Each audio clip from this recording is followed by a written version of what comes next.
चला तर मंडळी, आज आपण घरीच बनवणार आहोत शेंगदाणा गुळाची चक्की, तीही पटकन.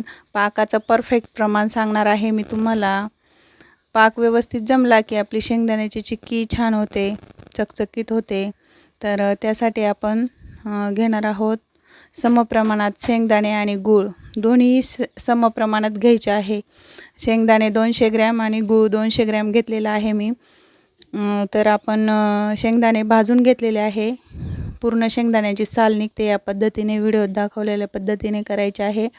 आणि शेंगदाणे थोडेसे बारीक करून घ्यायचे आहे. हातानेच बारीक होतात.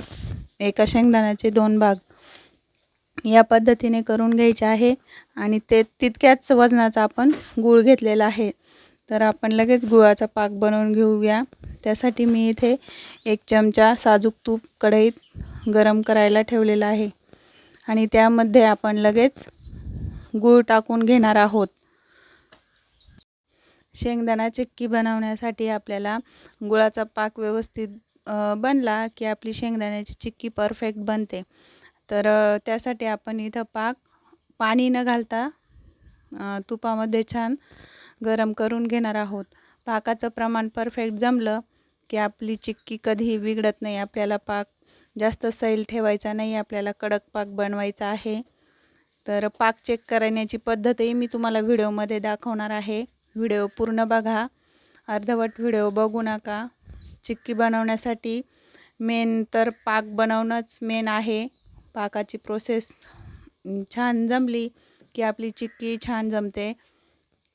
पाक आपण छान शिजवून घेणार आहोत. बघू शकता पाकाला छान बबल्स आलेले आहे. सारखा ढवळत राहायचा आहे आपल्याला. किमान 10 मिनिट लागतात आपला पाक तयार होण्यासाठी. बघू शकता तुम्ही, इथं आपण पाणी घेतलेलं आहे. पाण्यामध्ये आपण थोडंसं चेक करण्यासाठी पाक टाकून घेणार आहोत. या पद्धतीने जमला पाहिजे पाक. बघू शकता आपण लगेच तार तुटते म्हणजे आपला पाक परफेक्ट झालेला आहे. नरम नको राहिला, नाही तर आपली शेंगदाणा चिक्की नरम होते.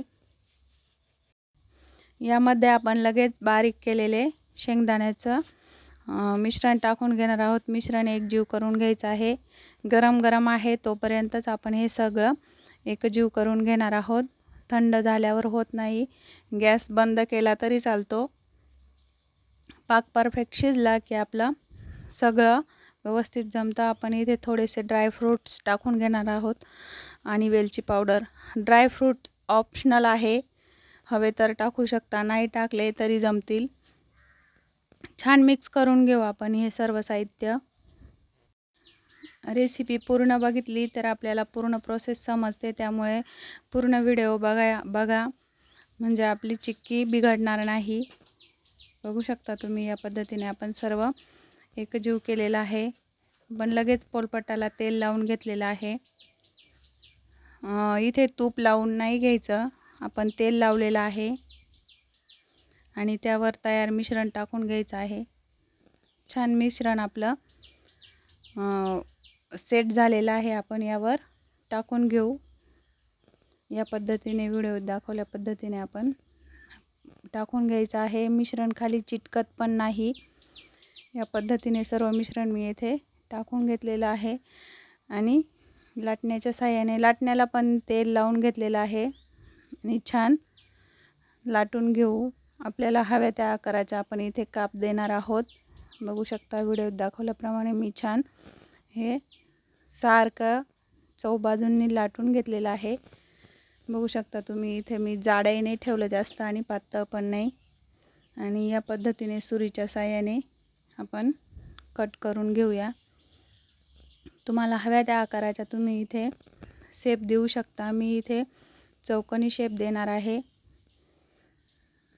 गरम आहे तोच आपण याला कट करून घेणार आहोत. नंतर चिक्की कट होत नाही, त्यामुळे गरम आहे त्यावेळेसच याला कट करून घ्यायचं आहे. व्हिडिओत दाखवल्याप्रमाणे छान आपली चिक्की कट होत आहे आणि थोडीशी सेट झाली की आपण लगेच सर्विंग डिशमध्ये काढून घेणार आहोत. तर आपली शेंगदाणा चिक्की अशी परफेक्ट तयार आहे. धन्यवाद. पुन्हा भेटूया अशाच एका नवीन व्हिडिओमध्ये.